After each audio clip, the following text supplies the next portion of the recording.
Bismillahirrahmanirrahim. Assalamualaikum warahmatullahi wabarakatuh. Halo kawan Hiwar. Senang sekali hari ini saya Damai Wardani bisa kembali menjumpai kawan Hiwar Ya, di channel Hiwar DM, Dialog Cinta dan Kebersamaan. Dalam rangka merayakan bulan Ramadan, kami menghadirkan edisi spesial Ramadan Karim, tentunya bersama suamiku tercinta, Saiful Millah. saya Fulmila. Gimana kabar? Sayang? Alhamdulillah baik. Alhamdulillah. Sehat walafiat. Sehat walafiat. Semoga kawan Hiwar dimanapun berada dalam keadaan sehat selalu, bahagia selalu. Amin amin. Sesuai dengan topik kita hari ini, Mamas, kita akan membahas tentang menemukan kebahagiaan di dalam Islam. Ah ya betul.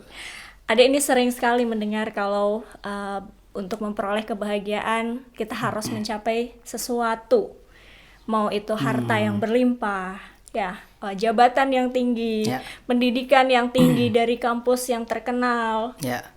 atau bahkan mungkin suami atau istri idaman begitu ya. Jadi menikah itu untuk mendapatkan kebahagiaan. Ya, betul. Bagaimana sebenarnya pandangan Islam tentang hal ini? Apakah memang benar kita baru bisa bahagia setelah mendapatkan semua kenikmatan duniawi itu?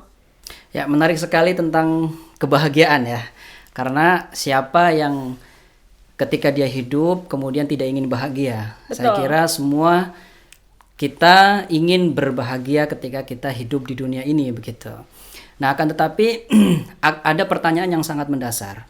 Apakah dengan kita memiliki seluruh dunia gitu. Artinya seluruh dunia memiliki karir yang tinggi, kemudian memiliki istri yang solehah, cantik misalnya, kemudian memiliki keturunan yang unggul juga, kemudian duniawinya, hartanya juga melimpah. Apakah dengan itu semuanya kita bisa berbahagia atau tidak gitu? Atau bahagia itu memiliki definisi lain? Ya, artinya yang membuat bahagia sebenarnya bukan memiliki itu semuanya. Ada hal lain yang membuat orang itu bahagia gitu. Nah, sebelum menjawab, ada saya ingin menceritakan seseorang yang tokoh dari Amerika, bidangnya di bidang musik, yang katakan dia memiliki dunia seisinya begitu. Karirnya juga sangat luar biasa. Namanya Elvis Presley. Ya, jadi sosok Ya. musisi terkenal, bahkan dijuluki dengan The King lah, katakan The King Rock and Roll begitu ya. Ya, jadi memiliki istri yang cantik, kemudian juga jasmaninya sehat, ya, paras yang Menawan. menawan begitu kan. Yakni memiliki banyak hal yang banyak orang tidak bisa mencapainya. Karirnya juga sangat luar biasa. Akan tetapi kita lihat bahwa ketika kita baca sejarahnya ternyata dia meninggal di dalam kamar mandi. Ya. Ya, karena Sendirian. obat-obatan yang berlebihan, ya, begitu. Dan semua orang-orang yang di sekitarnya itu tahu bahwa si Elvis Presley ini ternyata dia tidak bahagia. Padahal apa? Padahal seluruh dunia ibaratnya berada di genggaman tangannya, begitu. Ya. Nah, masalah orang-orang seperti Elvis Presley ini dan kemudian kebanyakan dari kita mungkin, ya, mereka mendefinisikan bahagia itu adalah dengan mencari hal-hal yang ada di luar dirinya. Misalnya seorang laki-laki yang sedang kasmaran, ya. Sepertinya kebahagiaan itu ketika dia menikah dengan si perempuan itu. Begitu juga dengan sebaliknya. Wanita karir misalnya ya. Ya, sepertinya kebahagiaan yang ada di kepalanya adalah karirnya melonjak. Seorang bisnismen, ya, sepertinya kebahagiaan yang ada di kepalanya adalah ketika memiliki banyak proyeknya sukses dan mendatangkan laba yang berlebih begitu. Ya. Nah, jadi masalah orang-orang kebanyakan dari kita adalah mencari kebahagiaan yang berada di luar diri kita. Padahal para falasifah, kemudian para ulama, ya, itu mereka sepakat bahwa yang namanya as-sa'adah, kebahagiaan, itu ibaratun anis salam ad-dakhili wat tuma'nina. Bahwa kebahagiaan itu adalah ketenangan hati, kedamaian jiwa. Itulah hakikat daripada orang yang bahagia sebenarnya itu. Sepakat. Ya. Jadi sebenarnya kebahagiaan itu sangat dekat dengan diri kita, bahkan di dalam diri kita. Jadi tidak perlu mencari kemudian kebahagiaan yang ada di luar diri kita begitu. Jadi katakan di dalam Islam kebahagiaan yang sebenarnya adalah rasa ketenangan hati, menerima apa yang diberikan oleh Tuhan kepada dirinya, ya berdamai dengan dirinya sendiri. Itulah orang yang bahagia. Masya Allah. Jadi tidak perlu kita mencari segalanya yang ada di luar itu. Kalau iya, pada betul. akhirnya di dalam sendiri berantakan, Ya. atau di dalam sendiri merasa tidak happy, tidak Iya, bahagia. betul. Saya jadi teringat ada salah satu psikolog yang mengatakan juga bahwa kebahagiaan itu ketika kita memiliki makna dalam hidup kita. Ya. Karena makna dalam hidup itu yang menjadi pintu gerbang kebahagiaan. Artinya ketika kita bisa menemukan meaning atau makna, mau itu kita susah, menderita, atau terluka, kecewa, dan lain sebagainya, tapi kita bisa menemukan makna di dalam setiap penderitaan itu, kita bisa bahagia. Mungkin itu yang disebut ada hikmah di balik semua ini seringkali ya. Bisa jadi. Jadi Iya. kebahagiaan ini meskipun memang relatif begitu Ya, ya, bisa relatif jadi sekali. definisinya dalam Islam tadi disebutkan ketenangan hati, Hati, ketenangan jiwa, letaknya ada di dalam diri. Tapi mungkin bagi orang lain di luar sana berpendapat berbeda, dan itu boleh saja. Ya. Memang kita boleh mendefinisikannya. Akan tetapi apa namanya ya? Saya kira pandangan Islam tentang bahagia itu memiliki sudut pandang yang sangat kuat sekali. Gitu. Betul. Kenapa? Karena misalnya ya, ketika orang membayangkan bahwa kebahagiaan ketika dia mencapai titik tertentu. Nanti ketika dia sudah sampai kepada titik itu, dia akan menemukan kekosongan lagi gitu. Yang mana Tidak ada habisnya, tidak ya? ada habisnya Ya. begitu. Maka dari itu dalam Islam, Nabi itu pernah menggambarkan begini, lau anna lil insani jabalaini minadz-dzahabi labtagha tsalitsan. Jadi seandainya manusia itu misalnya memiliki 2 gunung emas, sudah memiliki 2 gunung emas itu, kurang apa gitu kan? Ya. Dia akan menjadi orang yang paling kaya di dunia ini, 2 gunung emas gitu. Seandainya manusia memiliki 2 gunung emas, labtagha tsalitsan, dia akan terus mencari gunung emas yang ketiga. Artinya dia masih pengen punya gunung emas satu lagi. Jadi yang ada di bayangan dia, ketika dia punya 3 gunung emas, dia akan bahagia. Tapi ketika dia sudah berhasil mencapai titik gunung emas yang ketiga pun, dia akan pengen yang keempat. Artinya capaian-capaian yang berada, yang dia gambarkan itu, setiap kali dia mencapainya, dia akan menemukan kekosongan lagi di titik itu. Terus tidak ada habisnya kita. Maka dari itu, ini menjadi kuat perspektif Islam bahwa sebenarnya kebahagiaan itu berada di dalam hati, ketenangan jiwa, berdamai dengan hati gitu. Baik, lalu bagaimana nih Mas membedakan antara orang yang bahagia dan tidak bahagia? Agar mungkin kita juga bisa mempelajari supaya terhindar begitu ya, atau bisa merangkul ketika kita melihat sekeliling kita yang kita prediksi sepertinya tidak bahagia. Sederhana, fanzur indal musab. Ya. Lihat ketika dia sedang tertimpa bencana, tertimpa musibah. Jadi sesuatu yang manusiawi ketika misal dia terkena sebuah bencana, bisnismen misalnya bangkrut misalnya, ya kita lihat ketika dia sedang bangkrut apa yang terjadi pada dirinya. Dia sedih, oke lah itu manusiawi gitu. Orang yang bahagia ketika dia sedih wajar 1 hari, 2 hari, 3 hari, tapi setelah itu yanhab, dia akan bangkit lagi, kemudian berusaha lagi gitu. Orang-orang besar seperti itu, gagal bangkit lagi, gagal bangkit lagi, sampai tidak gagal-gagal lagi begitu. Itu kalau orang bahagia itu seperti itu, karena dia punya inner peace, kedamaian di dalam dirinya. Jadi ketika gagal dia akan mudah untuk bangkit.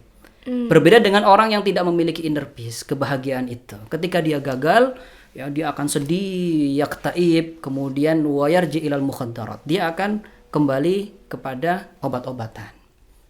Yang ada di bayangan dia, obat-obatan itu yang akan membuat kesedihan itu hilang gitu. Jadi sekali lagi dia mencari ketenangan hati dengan apa? Hal-hal yang ada di luar itu.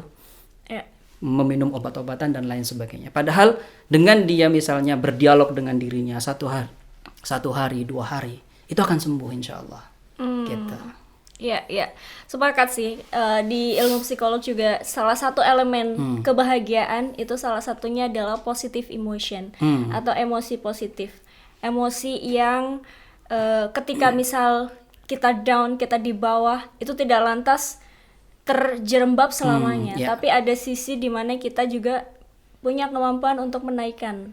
Ya. Positive thinking tentu saja, dan Betul. itu berawal dari afirmasi-afirmasi yang juga positif, atau masukkan ke dalam diri sendiri, ngobrol dengan diri sendiri yang positif. betul. Bukan ketika kita down, ketika kita jatuh, ketika kita menderita, justru kalimat yang diucapkan saya gagal ya, Ya, betul. dan lain sebagainya. Baik, lalu di mana sebenarnya letak ketenangan hati itu, Mas, di dalam pandangan Islam? Letak ketenangan hati di dalam Islam, ya seperti yang tadi kita singgung sebenarnya. Jadi ketenangan hati itu ya berada di dalam diri manusia itu. Jadi dia yang perlu dia lakukan adalah berdialog dengan dirinya. Dia akan menemukan ketenangan hati. Jadi sekali lagi, masalah kebanyakan orang adalah mencari ketenangan hati di luar dari dirinya, padahal itu berada di dalam dirinya kita.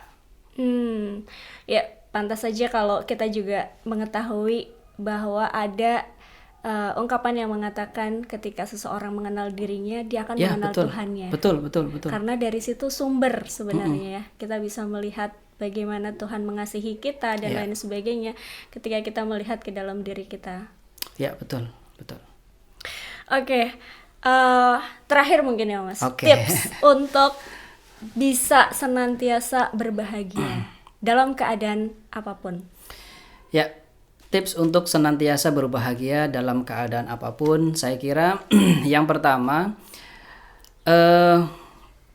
dia harus mencari orang-orang yang satu frekuensi. Ini bisa menjaga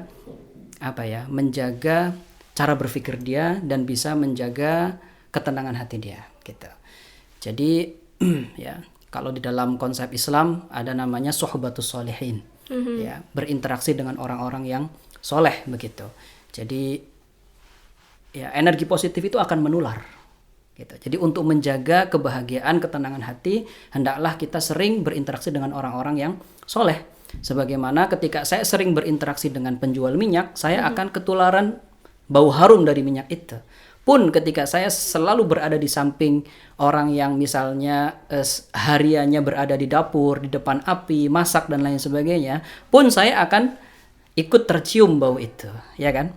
Yeah. Nah, sama dengan kita sering berinteraksi dengan orang-orang yang soleh, nur, cahaya dari orang-orang yang soleh, ketenangan hati yang dipancarkan dari orang-orang yang soleh itu pun, itu akan masuk ke dalam hati kita. Bahkan kalau dalam dunia tasawuf, memandang orang yang soleh saja, itu bisa membuat ketenangan hati, bisa menghasilkan ketenangan hati. Kenapa? Karena orang-orang yang soleh itu memiliki hubungan dengan Nabi. Apalagi kalau misalnya dia memiliki hubungan darah dengan Nabi. Saya jadi teringat dulu ada seorang sahabat yang punya masalah besar. Kemudian dia ingin mengadukan masalah itu kepada Nabi SAW. Ketika dia sampai ya ke rumah Nabi dan menghadap Nabi, baru dia melihat wajah Nabi, masalah dia seolah-olah sudah selesai.